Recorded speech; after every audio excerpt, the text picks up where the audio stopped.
अभिमन्यु महाभारत के सबसे साहसी और प्रतिभाशाली योद्धाओं में से एक थे। वे अर्जुन और सुभद्रा के पुत्र तथा भगवान श्री कृष्ण के भांजे थे। उनकी वीरता, बलिदान और अपरिमित साहस ने महाभारत के युद्ध को एक अद्वितीय गाथा बना दिया।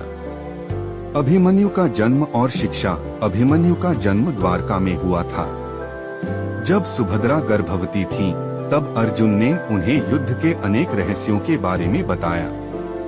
एक दिन अर्जुन ने उन्हें चक्रव्यूह के अंदर घुसने और उससे बाहर निकलने की तकनीक समझाई। सुभद्रा को सुनते सुनते गर्भ में पल रहे अभिमन्यु ने चक्रव्यूह में प्रवेश करने की विधि तो सीख ली, लेकिन उनकी मां सो गई, जिससे वे इसे तोड़कर बाहर निकलने की विधि नहीं सीख सके। यही बात आगे चलकर उनके जीवन का सबसे बड़ा मोड़ बनी। महाभारत के युद्ध में भूमिका।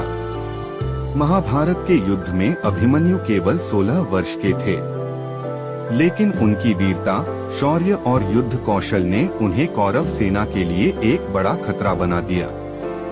वे पांडव सेना के प्रमुख योद्धाओं में से एक थे। चक्रव्यूह का निर्माण। महाभारत के 13वें दिन कौरवों ने द्रोणाचार्य के नेतृत्व में चक्रव्यूह की रचना की। यह एक जटिल युद्ध रणनीति थी, जिसमें यदि कोई अंदर चला जाता तो बाहर निकलना असंभव हो जाता।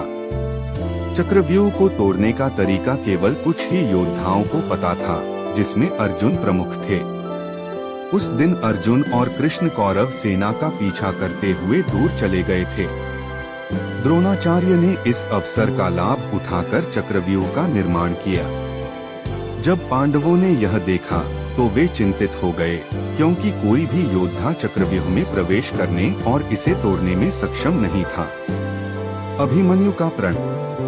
अभिमन्यु ने पांडवों को निराश देख कहा, मैं चक्रव्यूह में प्रवेश कर सकता हूँ, क्योंकि मैंने पिता से इसकी शिक्षा ली है, लेकिन मैं इसे तोड़कर बाहर निकलने का तरीका नहीं जानता।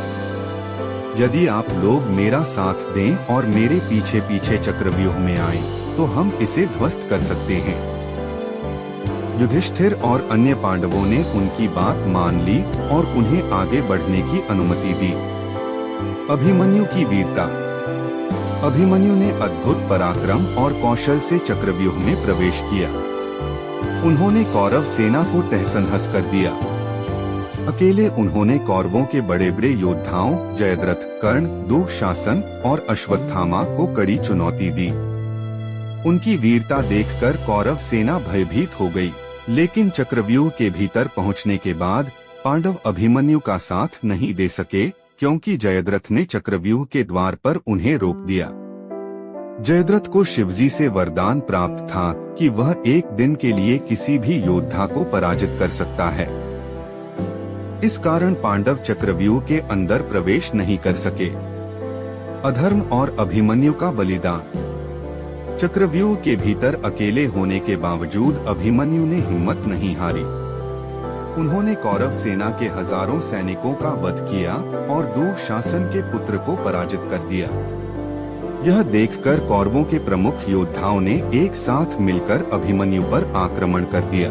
कर्ण, दुःशासन, अश्वत्थामा, कृपाचार्य और द्रोणाचार्य जैसे योद्धाओं ने अभिमन्यु पर सामूहिक आक्रमण किया। यह धर्म के विरुद्ध था, क्योंकि महाभारत के नियमों के अनुसार एक योद्धा पर एक समय में केवल एक ही योद्धा आक्रमण कर सकता था। अभिमन्यु ने अकेले ही सबका सामना किया, लेकिन अंततः वे अपने शस्त्रों से वंचित कर दिए गए।